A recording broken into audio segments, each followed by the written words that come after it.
All right, welcome. Welcome to the Real Estate Marketing Academy podcast. I am so happy you're here. I'm your host, Shantha Wetterhan. I have a very special guest for you today. Her name is Christina Darby. Christina is an amazing real estate professional. She's been doing it for some time now. I want to tell you a little bit about Christina. She is a realtor with Atlanta Community. She has been able to combine her love for real estate with a background in human resources. Christina, like many of you guys, has come from corporate America and has grown a career in real estate. As a graduate of the University of West Georgia, Christina received a bachelor's in French, which introduced her to the field of human resources as a bilingual recruiter. Christina started off her real estate career in 2016 with Keller Williams before joining Atlanta Communities in 2018. Christina had a 20-year track record of success working in HR for companies like Children's Healthcare of Atlanta, Piedmont Healthcare, Benevis and Alliant Solutions. Today, Christina spends her time representing buyers and sellers. She helps them navigate the real estate transaction process. Much like her career in HR, Christina enjoys being able to consult with and help her clients with the biggest buying and selling decisions of their lives. And one of the things that I absolutely love about Christina is that she is consistent, she's accessible, and she's present on social media. So Christina, welcome to the Real Estate Marketing Academy podcast. We are so happy to have you here. Thank you, Shantha. Thanks for having me. Yes. And Christina, I want to first, once again, thank you. Christina knows us. We had a little bit of a hiccup. We had some technical issues. We were supposed to upload this episode about a week ago, and Christina was gracious enough to come back, interview her all over again. And I'm so happy that she said yes. And I think that's one of the things that has helped Christina grow in her career and her business is the fact that she is open to opportunities. She says yes to the right opportunities. And I'm excited to talk to you today about what has contributed to your growth through the years. And Okay. so tell me, I shared with, as I introduced you, I shared with our audience today about your past career. I mean, being in HR for some heavy hitting companies. Tell me why you decide to leave corporate America and why did you choose real estate as a second career? I think sometimes we always go through a crossroads. And I think personally for me, at that 20-year mark, I was getting to a point, I don't know if burnout is the right word, but I think I was at my tipping point and I needed to kind of change it up. And I also feel like I always like to learn, not to say um, there's endless of learning opportunities within human resources, but for me, I was ready to start something new. And for me, I've always had a passion for real estate and discussed it as a family and took the plunge into real estate and licensed in late 2016, as you've mentioned. So for me, it was kind of that crossroads where I was ready to learn something new. And for me, I think a lot of those skills are transferable. You and I have had these conversations offline, but a lot of those skills I think in human resources apply for the role in real estate, whether it's meeting new clients and having consultations. It's just like when I was in recruiting or employee relations, having those discussions and listening. I think going to career fairs is like doing an open house. So I think a lot of those skills can be transferred into real estate and helps me become a better agent, I believe. Yeah, so a little birdie told me that you won an award recently. Can you tell me how your real estate career started? Did you just start out winning awards and, Uh, top this and awesome that, or, did you start off slow? How did your real estate career start out? I want to give some inspiration, especially to new okay. agents just So starting out. yeah, so I started at Keller Williams that you shared, and then within a couple months, I was approached by a very successful smaller team, and I joined a team there for a year, and then just reevaluated and decided to branch out and go on my own and try to navigate those waters individually. But I feel like if I hadn't joined that team initially, I really feel like it helped me create a baseline, learning the contracts, learning the process, learning those kind of experienced agent tips, if you will. And I think that really helped me. Not to say that you can't start on your own, but you really have to build your client base. You have to build the process and the knowledge. And I think kind of being thrown in, if you will, to a busy team had helped me do that. And then I navigated on my own as an individual agent until now. But there was a short stint. I also joined another team when I at Atlantic Communities just for about 5 or 6 months. And then that team decided to kind of downsize. It was a larger team. And so similar, being able to network and meet different colleagues on the team and things like that. So a similar experience on that team as well. But I've been for the most part, I'm in my 5th year, so have been pretty much an individual agent. So can you give some advice? Let's, going back to new agents, I get calls all the time, doing branding and marketing for new agents. They're just not sure on where to start, how to get that very first client. What are some things that really helped you just starting out, get those first clients, start working with, new people who didn't know you because you were new to the industry? Mhm. What are some things that helped you get to this level that you are today, 5 years later? I mean, I will just looking back at my initial transactions, there were a couple initially that were in my sphere and actually former colleagues in the when I was in human resources. So that means a lot that that relationship continued and people trust you. So I will say, looking back at my first initial transactions, they were sphere, but also being on the team. Some of the larger teams and do buy leads. And so some of those having those conversion skills I think are helpful. You can't be afraid to be on the phone. You can't be afraid to have those conversations. So a lot of it was cold calling, lead generating from leads that were purchased, like from, I don't know if you want me to name those, but like a realtor.com or a Zillow. A few years ago, that setup was different than it was now. So being comfortable being on the phone and doing lead conversion, but everyone kind of does that differently. It also can be in open houses. Some people find that with door knocking, but you just kind of have to, as you progress, find your niche. And for me, I think my niche is really growing my sphere past clients and referrals. I think for me that works well. I don't purchase leads. So I kind of rebranded. Shantha helped me develop my brand and logo. And for me, I kind of started there and really focusing on what is Christina Darby Realty and really showcasing me as the brand. But I think starting out, you kind of have to test the waters in different buckets, if you will, to see what works for you. Because what works for me may work differently for somebody else. Somebody may not have as large of a sphere. So you just kind of have to build your database and your sphere grows, whether it's someone you meet, whether it's a family member. So it can grow in different ways. You just have to be able to network and put yourself out there and not be afraid to have those conversations.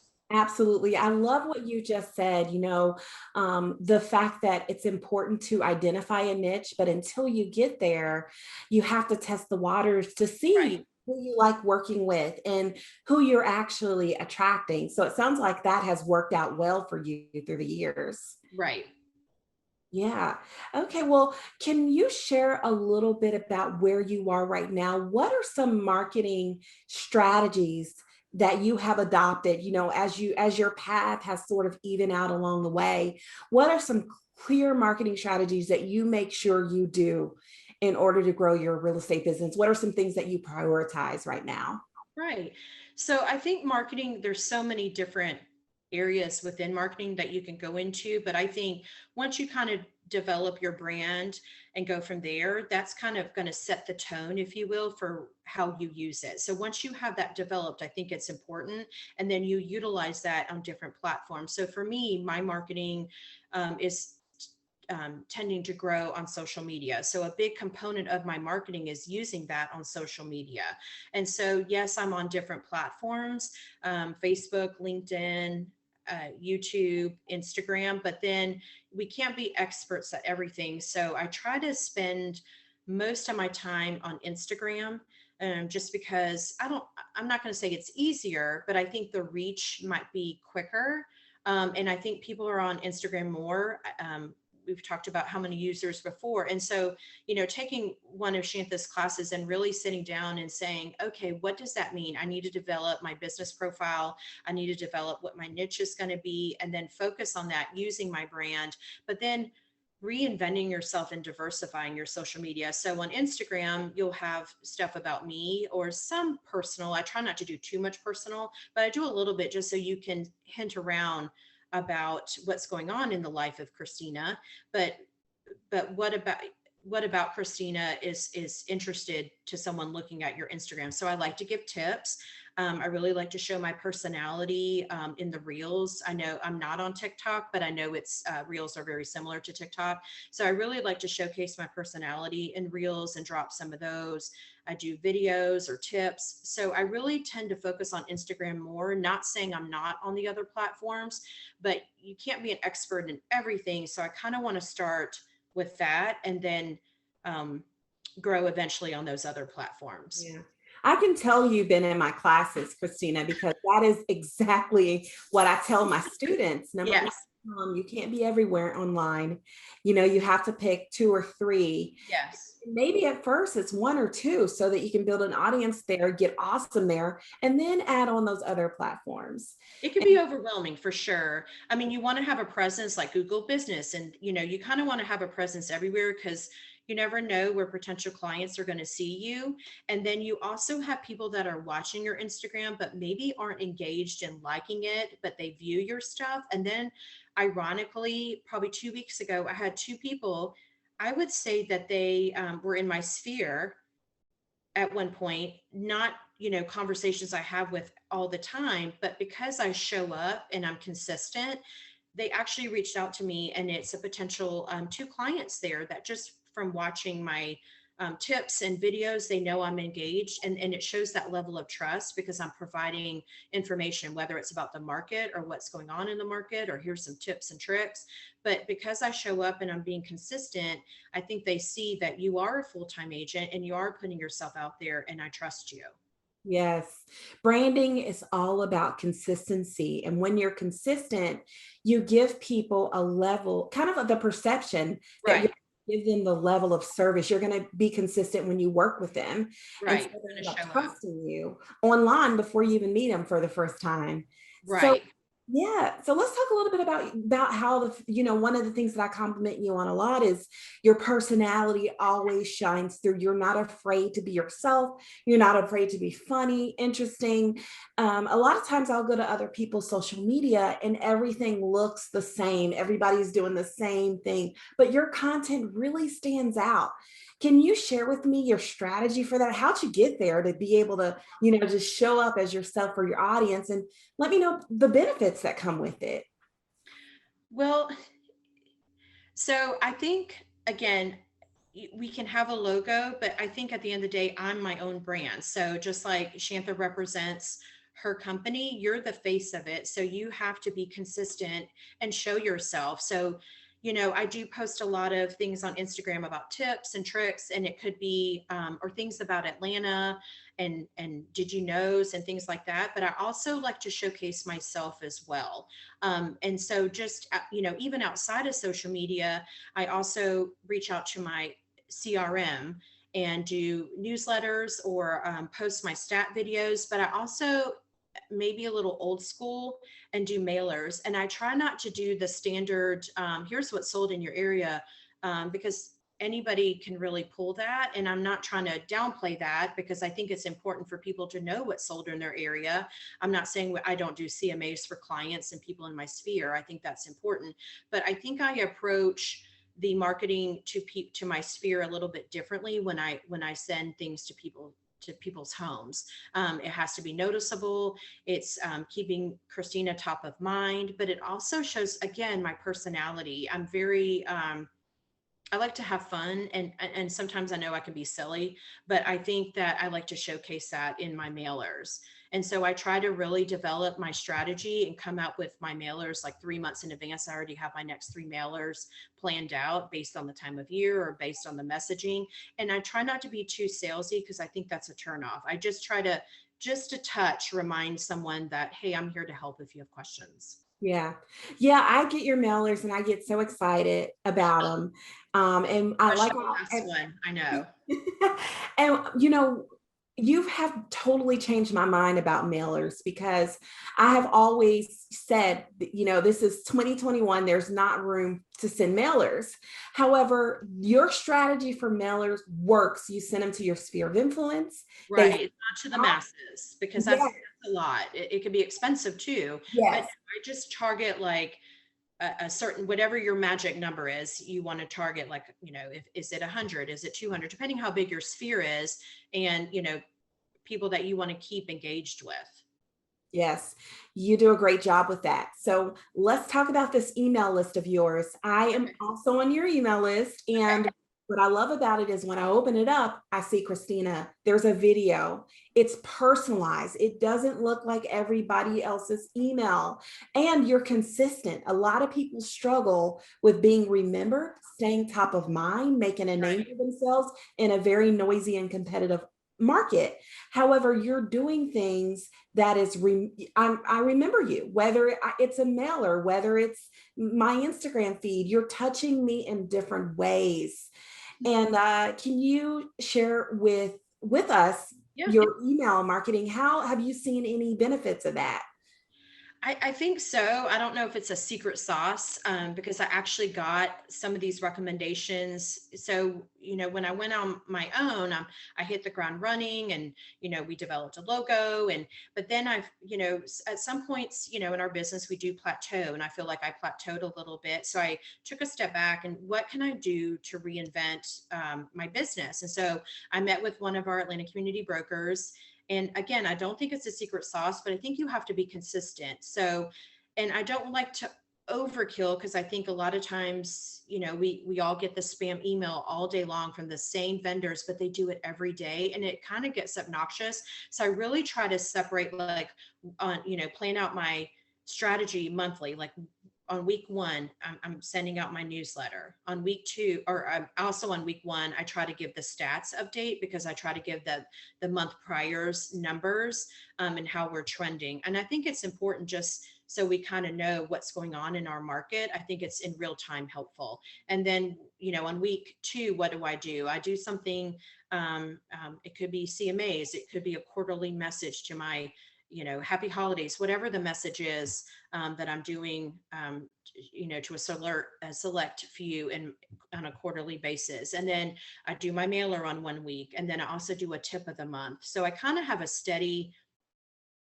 system, if you will. And then in between there, that's when you're prospecting on, your Instagram and creating your reels and dropping, it's all has to go in together. And it is a lot because I'm just one person. I don't have an assistant or a team member. So it can be overwhelming, but you really have to plan out your calendar and be consistent and have a routine.